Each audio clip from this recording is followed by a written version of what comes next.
introduce yourself? Well, my name is Serge. What would you like me to say about myself? What are you doing? What do you do? Well, I have a few hats. I'm a transpersonal psychotherapist. I'm a coach. I play the fool. I play the guitar. I give spiritual retreats in Mallorca, and I write books. And I try to have fun in my life. Thank you very much. Very interesting. Okay, and now I would like to ask you about your specific methodology or specific ways or methods which you use in your practicing. What is special? What is essential? What distinguishes your methods from some others? Well, I've just written a book called Awakening the Universal Heart, a guide for spiritual activists. And I think what maybe distinguishes the way I work is that I try to work from a heart perspective. And I realize that if I can evoke my client's heart, they have much more capability of being able to deal with their issues, because the heart has an inner reconciliatory capacity. It's able to integrate issues. But if you talk to someone's mind, there is not the same capacity. So I try to help people come from their minds into their heart. And so therefore, there's two issues with clients. The first is their problems, and the second is their capacity to deal with their problems. So I not only look at a client's problems, here I'm just talking about the therapy, but I also look at their capacity. I work to help them build up their capacity to deal with their problems. So therefore, I work on the boundary between psychotherapy and spirituality. And with many people, I work more from a spiritual level, and focus on growing their hearts. With other people, more at a therapeutic level. But I found a way of working that integrates these two ways of working together, so that there really isn't a separation. For me, my clients are souls, they're divine beings, they're spiritual beings in spiritual bodies, but they've incarnated with particular emotional and psychological difficulties as part of their karma. Thanks. And why are you doing it? What for are you doing it? What is the usefulness and importance of your activity or your professional realization? Well, I guess at the moment I'm more interested in the collective development of humanity. I feel our planet is in great crisis and we need to evolve. We need, as a species, to move to a higher level. So I prefer to work with groups. I prefer to work with businesses to try to bring heart into the corporate world. I have a chapter in my book on bringing heart into the corporate world. And I'm more concerned at the moment with the larger global picture than with individuals. But yes, I like to work with individuals and their growth, and that's one of the ways I earn my money. But I'm very much concerned with the larger picture. And the book I've just written on Awakening the Universal Heart, a guide to spiritual activism, looks at the larger picture and how we can all be, how we all need to be activists for a better world, how we can be change agents, how we can heal our planet, how we can bring a new spirit into the way politics are done, how the corporate world can be transformed, how we can bring more kindness into the way we do our work, our relationships, the way we bring up children. So I guess I'm concerned with the bigger picture. And how, by what means we can change, we can do everything what you have mentioned above?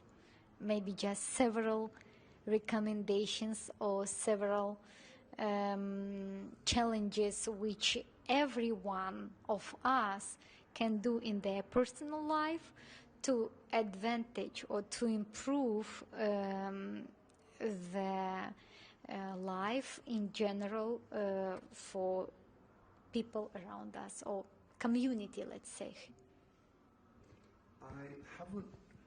I haven't quite understood that. I wonder if you could repeat it. Sorry, Irina. By what activities or how personally each of us can do something in our life to improve in general the whole life of human beings? Okay. Yeah, okay, I've got it now, Irina, thanks. I think we all have our particular bit that we can contribute. It's like we can't do everything, but we have gifts in some areas. We might have money in which then we can share our money with those not as rich as us. We might have intelligence, so we can share our intelligence. We might have good connections, so we share our connections. I think we need to share the gifts that we have. Like, I'm a big fan of Bob Dylan, and Joan Baez was his girlfriend in the early days, and she used to want Bob Dylan to come on her protest marches in the 60s against the Vietnam War, and she got fed up that he didn't come. He just lay in bed until eventually she realized Bobby just wants to sing and write songs. He doesn't want to get up in the morning. And then I realized, she said, there's many people who want to go on marches, so it's cool if Bob Dylan doesn't want to go on marches. So I think we all need to do the thing that is our thing. And so there's a primary way that we can help, and I think we just need to focus on where our souls and our hearts want us to serve. I mean, in my case, I'm the most disorganized person in the world. I'm not very good at many things, but I'm reasonably good with people. I understand people. So my service comes more in working with people and working with groups and giving talks, but I'm not an organizer. I'm very concerned about many of the problems in the world, the environment, the trafficking of women and children, war in the Middle East, but the weapon that I use is to write about it. I'm not someone who is going to go out to the Middle East and try and confront the terrorists. I'm not someone who is going to go out into those countries where women are trafficked and face those criminals. I don't feel that that's my role, but I can write about it. So I feel we all need to do the thing that we feel moved to do. And that is our freedom and the way that we grow as human beings. So I grow through doing my work. It's not a sacrifice, it's always a celebration. Thank you very much. It was great. So I understood, and I think that for our visitors of our website, it also will be clear because you have explained it very clearly. Okay, good. So and the last question is, at your point of view, why such events as we have today are important in our days? Well, from the perspective of the universal heart, we have the universal heart in this wonderful conference which you've organized, because we have people from all over the world who are here, so we can meet with our brothers and sisters from different cultures and nations and religions and points of view, and experience our unity in diversity. And I think the most important thing is to realize, and this can only happen if our heart's open and therefore we care, to realize that everyone is our brother. And it doesn't matter if they're black or white or brown or rich or poor. We need to relate to everyone as our brother. And I try to do that because I travel a lot, and wherever I go, I try to sort of say hello and connect to people wherever I am. So I'm a kind of a weird guy because I go up to people and, you know, and I give men hugs, and they say, hey, I say this is a little strange, you're giving me a hug. How you? And I say, I just like to hug people. So yeah, I guess that that's the way. So it's the awakening of the planetary heart. It's the awakening of the universal heart, where we find ourselves caring about what happens to people whom we don't know, where we find ourselves angry about world injustice and we want to do something about it. And yeah, I guess that's it. Thank you very much for giving us this interview. It was very interesting and useful information from the point of view that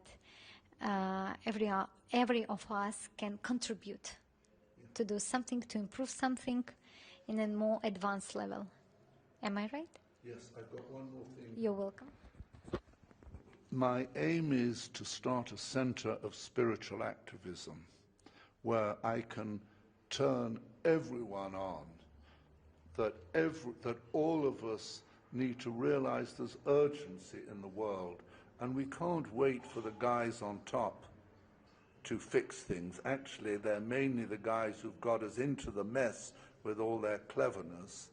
But we, the people at the ground, at the grassroots level, we need to do things. And it doesn't matter if we're rich or poor. I think as long as we don't live in a failed state or a war-torn country, those of us who have need to help those of us who don't have. And everyone can do something. And far too many people are too concerned only with their own lives and what happens to me and my family. And I think we need to let go that isolation and embrace and wake up and, you know, celebrate a much larger whole. Thank you very much. Thank you, Irina. It's been nice talking to you.